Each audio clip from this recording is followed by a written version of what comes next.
এই বাংলাদেশ আবার শেখ হাসিনাকে আমরা ফিরে চাই, আবার ফিরে চাই। এই শেখ হাসিনা জীবন না আসছে এই দেশ কোনো শান্তি আসবে না, অস্থিরকল শান্তি। সেক্ষেত্রে আসলে বর্তমান যে সময় আমরা দেখতে জি। পাচ্ছি, একজন সাধারণ নাগরিক হিসেবে আসলে আমরা কিরকম আছি? আমরা খুব অশান্তিতে মধ্যে আছি। ছিনতাই, ডাকাতি, কোবাকুবি, অনেক কিছু তো আসলে অশান্তির মধ্যে আছি। সেই বিষয়ে আরো আরো বেশি জঘন্য কাজ করছে, খালি একে একে না হাজারে হাজারে করতেছে অজন্য কাজ। এটা কিভাবে মৃত্যু হবো? এই যে শেখ হাসিনা থাকতে কোন ধ্বংসনের কোন কাজ আসছিল? কোন মারপাট কাজ ছিল, কাটাকাটি আসছিল? উনি খুব হেফাজতে রাখছিল। এখন খোলা বাংলাদেশ বানায় ফেলাইছে, খোলা বাংলাদেশ বানায় ফেলাইছে।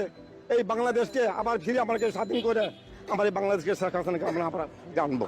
আচ্ছা, খুব শান্ত সুস্থ সরকার ছিল। এই সরকার যাওয়ার পরে আমরা সব হারাই ফেলেছি, আমরা সব হারাই ফেলেছি। আমাদের সরকার বহুত কিছু করছে, বহুত কিছু করছে।